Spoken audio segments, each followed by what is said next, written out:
Hello, welcome to Revenant Reads. I'm Vin, and this is a mostly used book haul.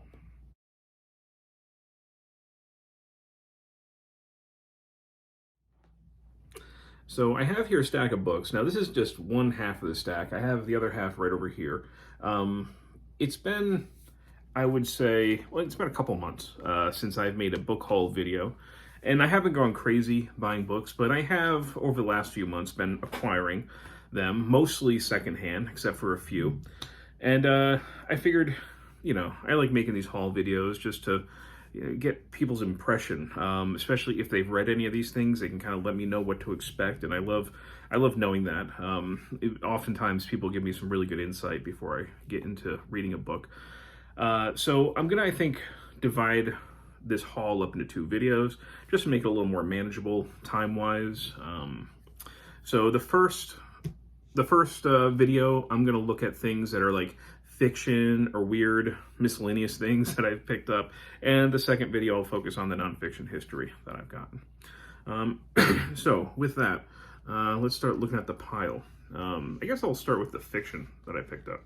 So, if you watch my channel, you know that fiction does not make up the majority of my reading diet, but I do try to dip my toes in it as often as I can. I'm just not very good at doing it. But I did pick up two works of fiction. So the first one is this, Neil Gaiman's American Gods. Now, I am aware of the controversy surrounding Neil Gaiman, that he seems to be maybe a garbage human being. I am still curious about what he has to say in his writings. Now, I did earlier on this year read The Graveyard Book, his young adult book, and I enjoyed that. I liked it. I liked basically the worldview that he was building with that. I had quite a good time with that. Now, I know I have friends that are big fans of the series American Gods, which I have never seen. And I know that Neil Gaiman is sort of an important author when it comes to like the neo-pagan community. He not only has that book, Norse Mythology, which I do have a copy of somewhere behind me over there that I haven't read yet, but I'm probably going to read that this summer, which I know is a lot of people's introduction to Norse mythology. But also you got books like this, American Gods, which deal with things like, of course, pagan deities. Certainly pagan studies, I guess you could say, is something that I've kind of fallen into over the past year or so. So I do want to see what we've got here. Had a brief interruption, but now I'm back. The one thing that I'll add is, knowing Neil Gaiman's, sullied reputation at this point, I do want to read more of his stuff, but I'm not going to buy his stuff new. So if I find it secondhand, which I found this, I'll pick it up. And the other fiction book that I picked up was this Stephen King, The Outsider. Again, I know that there was a series made from this. I have not seen the series yet. I really don't watch a lot of TV, a lot of television at all, especially series. I try to watch movies. I mean, that's like a very short-term commitment.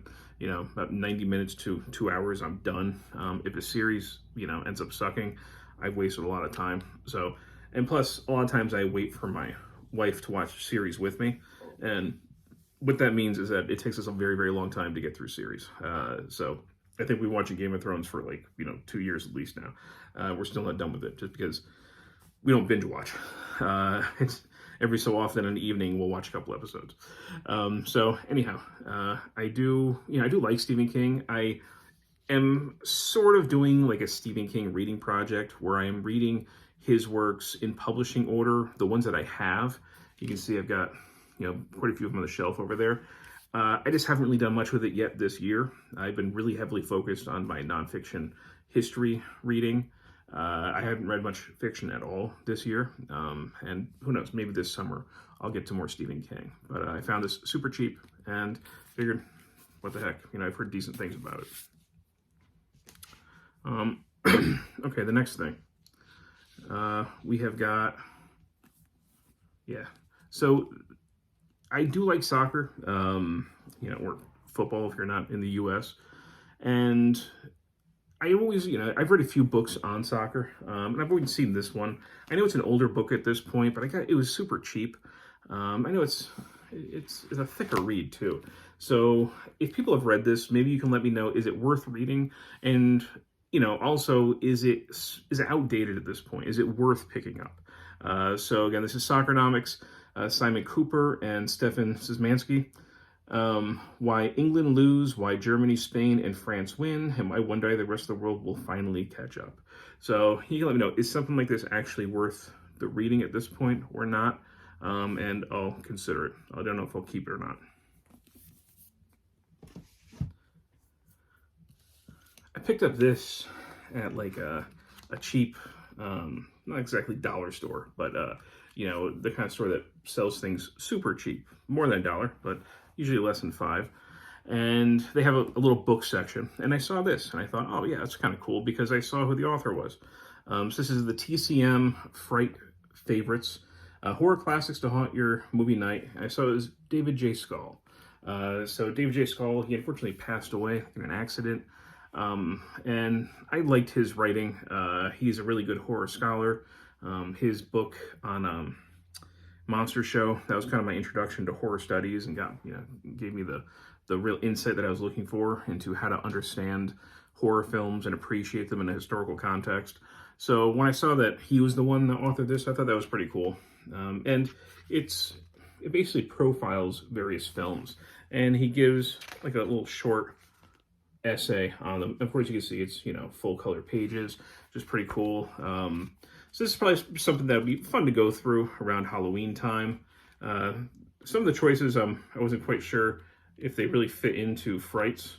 Like, I don't know if Hocus Pocus needs its this considerable of a spread, along with something like The Exorcist.